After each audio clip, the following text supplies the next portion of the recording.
एक छोटे से गांव की धूल भरी गलियों में, जहां सपने अक्सर रोटी की जरूरतों से दब जाते हैं, वहीं सुमन नाम की एक लड़की रहती थी। सुमन का परिवार बेहद गरीब था। उसके पिता खेतों में मजदूरी करते थे और माँ दूसरों के घरों में बर्तन मांजकर गुजारा करती थी। सुमन खुद भी दिन भर गांव के बड़े घरों में काम करती और शाम को अपने छोटे भाई बहनों की देखभाल करती। गांव में हर साल लगने वाला मेला पूरे इलाके में प्रसिद्ध था। मेला ही वह जगह थी जहां पहली बार सुमन की मुलाकात आर्यन से हुई। आर्यन एक पढ़ा लिखा लड़का था जो शहर में इंजीनियरिंग की पढ़ाई कर रहा था और छुट्टियों में अपने दादा दादी के घर आया हुआ था। सुमन ने मेला खत्म होने के बाद अपने छोटे भाई के लिए एक खिलौना खरीदा और घर लौटने लगी। तभी उसने देखा कि आर्यन उसे ध्यान से देख रहा था। दोनों की नजरें मिली और जैसे वक्त वहीं थम गया। आर्यन ने उससे बात करने की कोशिश की, लेकिन सुमन ने शर्माकर नजरें झुका ली। आर्यन ने धीरे धीरे सुमन से दोस्ती की। वह अक्सर उसे खेतों में काम करते या गांव की पगडंडियों पर घूमते हुए मिलता।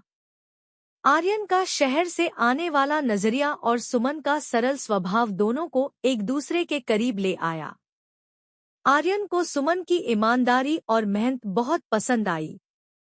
वहीं सुमन को आर्यन की मदद करने की इच्छा और समझदारी ने प्रभावित किया। उनके बीच बातचीत का सिलसिला बढ़ने लगा और जल्द ही यह दोस्ती प्यार में बदल गई।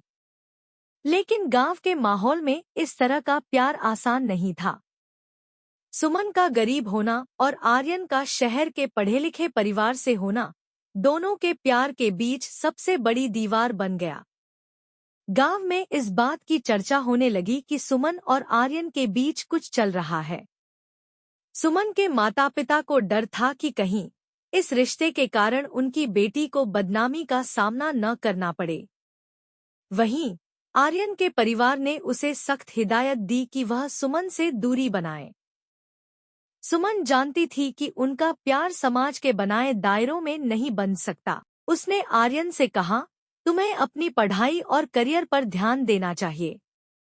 मैं एक गरीब लड़की हूँ जो तुम्हारे सपनों में फिट नहीं हो सकती। आर्यन ने उसे समझाने की कोशिश की कि वह इन दायरों की परवाह नहीं करता, लेकिन सुमन ने अपने प्यार का बलिदान करते हुए उससे दूरी बना ली। आर्यन ने हार नहीं मानी। उसने अपनी पढ़ाई पूरी की और एक बड़े शहर में नौकरी पाने के बाद वापस गांव लौटा। इस बार वह सुमन के माता पिता से मिला और उनसे वादा किया कि वह सुमन को हर खुशी देगा। आर्यन की सच्चाई और मेहनत ने आखिरकार सुमन के माता पिता का दिल जीत लिया। गांव वालों की फुसफुसाहटें अब सम्मान में बदल गईं। सुमन और आर्यन ने शादी कर ली और एक नई जिंदगी शुरू की। आज सुमन और आर्यन दोनों मिलकर समाज के गरीब बच्चों की शिक्षा और उनकी मदद के लिए काम कर रहे हैं। उनकी कहानी साबित करती है कि प्यार में त्याग और सच्चाई हो तो कोई भी बाधा बड़ी नहीं होती। धन्यवाद। ऐसी ही वीडियो देखने के लिए चैनल को सब्सक्राइब करें और बेल आइकन दबाना न भूलें।